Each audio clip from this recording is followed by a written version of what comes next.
Bonjour, bonjour et bienvenue sur le plateau de Bâti-Journal TV. Nous sommes à Nantes, toujours, Nantes, Carrefour International du Bois 2024. Et avec mes deux invités, nous allons parler jumeaux numériques dans l'industrie du bois et on va avoir une expérience, on va avoir un retour d'expérience sur cette question. Pour en parler avec moi, Maxime Bénard, bonjour. Bonjour. Maxime, vous êtes le responsable projet bois, chez Pifto. C'est ça. Je l'ai bien dit ? Oui, c'est parfait. C'est parfait, Pifto. Pifto donc industriel transformateur de bois, donc de la scierie jusqu'au produit fini. On fait à peu près 400 millions d'euros de chiffre d'affaires. Et la partie projet bois que je représente, c'est le CLT et le lamellé-collé taillé, donc qui représente à peu près 15 à 20 millions d'euros de chiffre d'affaires dans le groupe. L'activité sur laquelle on a développé le jumeau numérique. Voilà. Et pour en parler avec nous, monsieur Thierry Albert, c'est ça ? C'est ça. Thierry, vous êtes le créateur de BIMcube, enfin le fondateur de BIMcube. Oui, tout à fait. BIMcube, qu'est-ce que c'est ?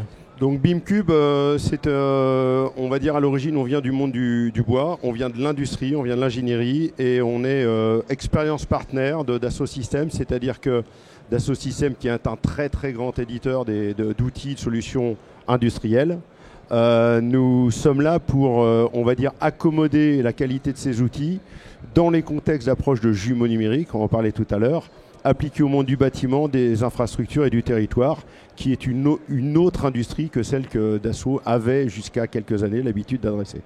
Voilà, c'est ça. Dassault Systèmes est allé avec vous sur la construction bois, tout simplement. Enfin, un peu plus que la construction, d'ailleurs. Un peu plus, mais particulièrement sur la construction bois et dans une approche de jumeaux numériques, on va en parler juste après. Voilà, on va en parler tout de suite. Et ce que je voudrais d'abord que vous nous disiez, donnez-nous une définition, pour ceux qui ne savent pas, le jumeau numérique, qu'est-ce que c'est ?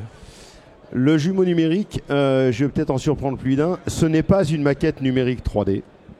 On parle de BIM, donc tout de suite je vais enlever ce terme. Le BIM est un outil au service d'un jumeau numérique. Un jumeau numérique de projet, d'industrie, c'est quoi ? C'est la description de la somme des métiers et des savoir-faire qui doivent travailler ensemble et qui enchaînent leur propre rôle pour créer une histoire. On parle souvent de cycle de vie, de dessine-moi un bâtiment, une route, une ville, jusqu'à elle est livrée, je vis dedans, je l'exploite et je la transforme à la fin du cycle de vie. Un jumeau numérique, il va décrire ces étapes-là. À chaque étape, il va décrire qui doit faire quoi et ce que chacun doit faire pour l'autre qui suit. Un jumeau numérique décrit les organisations de la collaboration entre tous les savoir-faire. On est au carrefour international du bois. Le bois est un monde de savoir-faire très très fort et ancestraux. Et aujourd'hui, l'approche du jumeau numérique, c'est de dire, de tous les acteurs qui sont sur ce carrefour, on va vous aider à écrire pour le partager mieux, qui a besoin de faire quoi à quel moment. Et à certains moments, vous avez évidemment besoin d'aller simuler un bâtiment que vous allez faire plus tard. C'est le rôle du BIM. Et à l'intérieur de ce BIM qui décompose tous les éléments qui vont permettre de préparer, de calculer, de construire un bâtiment, vous avez des industriels qui vont fournir. Donc ce sont des, entre guillemets, sous-tâches, et là c'est pas péjoratif, c'est des tâches intermédiaires. Et dedans, vous avez ici une grande quantité d'industriels, dont Pifto Bois, qui nous a demandé d'aller les aider à appliquer cette philosophie-là sur une partie de l'histoire, qui est le rôle d'un industriel, un grand industriel comme Pifto Bois, j'ai besoin de tel type d'objet bois livré sur le chantier, je le livre, et en interne Pifto, comment je vais faire pour négocier commercialement, le chiffrer, préparer la production, organiser la production, la suivre et la délivrer dans la meilleure qualité. Mais normalement, monsieur Pifto, il sait faire tout ça.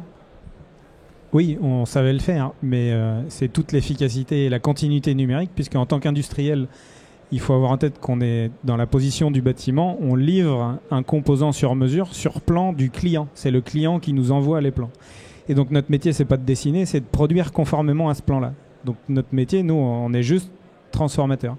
Donc la continuité, ce qu'explique Thierry, ce qui s'inscrit parfaitement dans cette démarche-là, c'est que notre métier, c'est de faire notre travail le plus simplement possible et le plus fluide possible sur un plan qui nous est fourni par le client. Avant de voir ce que vous avez mis en place tous les deux, d'avoir votre retour d'expérience, j'aimerais que vous essayiez de nous donner quelque chose de très concret par rapport aux jumeaux numériques et aux besoins que peuvent avoir les entreprises et comment on y répond plus facilement avec le jumeau numérique. Très concrètement, j'ai parlé de succession de savoir-faire. Chaque savoir-faire, chacun les maîtrise en général très très bien. Est-ce qu'il maîtrise réellement, quand il a fini son boulot, quelles sont les informations qu'il doit délivrer, de quelle façon, à la personne qui suit? Je vais être très très concret. Quelle est la façon la plus simple de permettre à un architecte qui dialogue le samedi soir avec sa cliente pour que le carreleur qui va intervenir le lundi matin pour faire le carrelage de la baignoire, quelle est la façon la plus simple de transmettre que la ligne de frise, elle est descendue d'un cran? Les 3/4 du temps, n'importe quelle entreprise va avoir 2, 3, 4 versions de plan. Et si vous êtes dans une usine, la difficulté, c'est est-on sûr que quand on appuie sur le bouton de production, est-ce qu'on a la bonne version de ce qu'on doit lancer en production? Et bien, écrire un jumeau numérique, c'est qu'on a écrit comment on va gérer la transmission de la bonne information à la bonne personne et qu'il n'y ait aucune ambiguïté et qu'elle se fasse de façon simple. Là, pour le coup, on parle de PLM, je vais dire un gros mot, Product Lifecycle Management. C'est une méthodologie de gestion industrielle qui est connue, partagée, dans lequel Dassault Systèmes, pour le coup, est extrêmement performant dans ses outils, parce que c'est intégré. Mais encore une fois, pour faire simple, le PLM, c'est le carreleur, le lundi matin, quand il va arriver, le plan qu'il va aller ouvrir sur sa tablette ou sur son ordinateur avant d'aller sur le chantier. Il ne se pose pas de questions, il assort, il imprime, le plan qu'il a imprimé, c'est le bon qui prend en compte le changement d'information qui a été fait le samedi soir entre Madame Michu et son architecte. Et dans l'industrie, ça va être exactement le même sujet. C'est le client a demandé, je l'applique concrètement à nos sujets, de livrer un camion avant un autre. Et cet ordre de livraison-là, il a été changé tardivement. Dans ce qu'on a mis en place aujourd'hui chez Pifto, si cette information est donnée par le client tardivement, Pifto est certain que c'est le bon camion qui va partir pour livrer le chantier. Opérationnellement, c'est aussi simple que ça. La bonne information. Alors, ça a l'air très simple. La bonne information au bon moment à la bonne personne. Bonne information au bon moment à la bonne personne. Dites-moi un petit peu quels étaient donc vos besoins, comment les choses se sont passées. L'idée, c'est vraiment d'avoir votre retour d'expérience et de voir ce que vous avez dû mettre en place pour le jumeau numérique. Est-ce que vous avez dû, par exemple, former des personnes? Est-ce que vous avez... Enfin, voilà. J'aimerais avoir votre retour d'expérience. Racontez-moi l'histoire. Il y a deux sujets. C'est le constat que l'outil qui est utilisé aujourd'hui dans la construction bois pour dessiner les bâtiments, c'est CADWork, et c'était l'outil avec lequel on était parti pour industrialiser. C'est pas un outil de conception industrielle, c'est pas un outil d'industriel, c'est un outil de dessin. Donc déjà, pour un industriel qui a l'habitude de fonctionner avec des gammes, des nomenclatures, une codification et une organisation industrielle, c'est pas un outil qui permet de communiquer avec une industrie. C'est un outil qui dessine. Donc ça, c'était le premier constat qu'il fallait qu'on fasse, c'est de dire on va récupérer des maquettes. Nous, on n'a pas à dessiner, on a à produire. Donc comment on réorganise cet objet 3D en gamme et nomenclature pour industrialiser. Donc ça, c'était le premier sujet.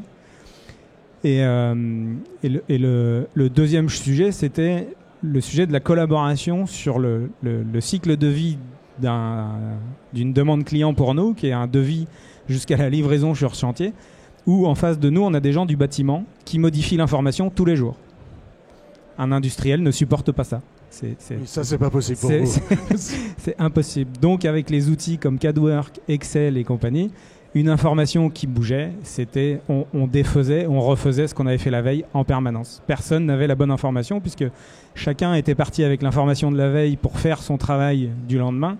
Mais l'information avait changé entre-temps. N'était plus bonne, mais l'information c'est plus la bonne. La date de livraison, le camion c'est plus le bon, la pièce elle a changé. Voilà. Le plan de pièce par exemple dans l'atelier, on imprimait des plans de pièces faits dans CADWork et je vous passe les détails. Il y a 2, 3, 4 jours de décalage entre le moment où le plan est édité et le moment où l'opérateur il le prend.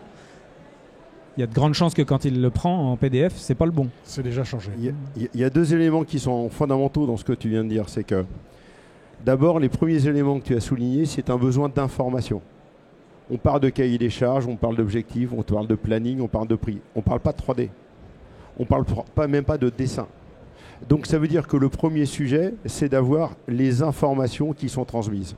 À certains moments donnés, évidemment que ces informations sont incluses dans une 3D, un dessin qui décrive l'objet qu'il va fabriquer. Parce qu'un dessin, une 3D, c'est simplement une représentation virtuelle de quelque chose qui, à un moment donné, une fois que tout le monde est d'accord, devient réel physique et qu'on va monter. Donc le premier point, c'est que le premier souci de l'industriel, c'est d'avoir accès à la donnée et la bonne donnée. Ça veut dire que derrière le côté numérique et de jumeaux numériques, et encore une fois grâce à un certain nombre d'outils, dont ceux de Dassault Systèmes, c'est d'avoir une source unique d'information.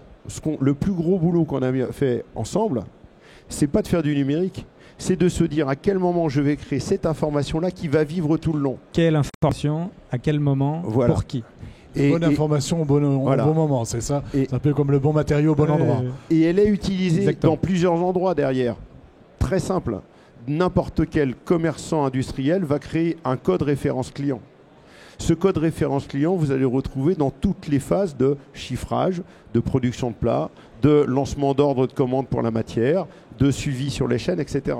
Si vous l'avez créé une fois, quand tu parles d'impression de papier, ça veut dire que ce code, vous allez le retrouver partout. Il suffit qu'un petit malin le change et on a perdu le fil. Dans un jumeau numérique, vous avez une référence unique centrale.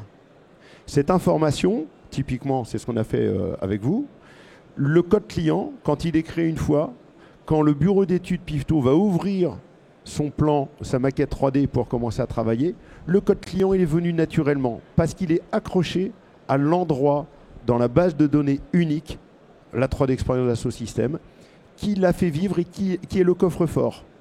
Partout cette information sera utilisée pour tous les acteurs dans la chaîne. Ils iront toujours chercher cette information unique. C'est le côté numérique qui permet de dire on n'a plus de la multiplication à 40 000 versions de la même information. Toute personne qui a besoin de cette information, il va la chercher au même endroit. Et on l'a fait C'était vivre. vraiment le quotidien avant qu'on arrive avec ces outils-là. C'est-à-dire que sans arrêt, on se demandait si on avait la bonne information. C'est-à-dire que chacun se posait la question, est-ce que c'est bien le bon fichier? Est-ce que j'ai bien la bonne date? On était toujours dans le doute. Dans l'analyse qu'on a faite au départ pour se remettre tous ensemble de la production au commerce, hein, c'est un des sujets qui est ressorti, c'est l'absence de confiance dans l'information. Mais alors, qui a la main sur l'information? Parce qu'à un moment donné, il y a bien quelqu'un qui passe l'information. Et si cette information, enfin, si tout le monde va passer des informations un peu à droite à gauche, on s'y retrouve plus. Comment ça se passe? Alors, ça se passe, c'est là où je reviens sur le travail d'initialisation d'un jumeau numérique. C'est on va écrire les différentes étapes, qui a quel rôle à quel moment. Et quand on dit ça, on va affecter à chaque étape le rôle de chacun. Il y a des moments, certaines personnes de l'équipe de Maxime ou de l'industrie vont proposer une information et une autre équipe va la valider. La personne qui valide à un moment donné peut tout à fait être plus tard uniquement lectrice parce que cette information ne bouge pas. Tout le sujet des outils, des plateformes de jumeaux numériques doivent partir de là et non pas de la maquette 3D. C'est d'aller configurer qui a le droit de faire quoi à quel moment. Il y a des moments, je valide, il y a d'autres moments, je lis. Et quand on définit ça, et c'est l'organisation de l'entreprise qui le définit, et c'est le gros bon sens, c'est pas du tout du numérique. Mais sauf qu'aujourd'hui, on a sur ce qu'on déploie chez Pifto avec la 3D Experience et avec du coup le rôle de BIMcube, on va aller configurer ça dans l'organisation de chacun et à l'arrivée sur son ordinateur, sa tablette dans les ateliers, le smartphone du gars qui va vérifier le chargement en fin de chaîne, il aura un outil qui va aller chercher cette source d'information avec son interface qui correspond à son besoin à lui et uniquement ça. Donc ça va jusqu'à l'interface. Encore une fois, c'est j'ai ce dont j'ai besoin sous les yeux, que ce j'ai besoin, tout ce dont j'ai besoin et ce que j'ai sous les yeux, je sais que c'est fiable parce que ça a été configuré comme ça. Combien de temps il vous a fallu pour mettre en place? Parce que j'imagine que ça a dû demander une grosse analyse finalement de votre processus industriel, d'après ce que je comprends. Oui, l'analyse a été assez rapide, parce qu'on a assez vite constaté que ce qu'on avait mis en place pour le démarrage de l'usine, ça n'allait pas nous amener très très loin. Donc l'analyse a été rapide. Après, la mise en place du projet, elle n'est jamais finie quand on est dans cette démarche-là, parce qu'on est parti dans une démarche d'amélioration continue et d'automatisation, donc je pense que ce ne sera jamais vraiment fini.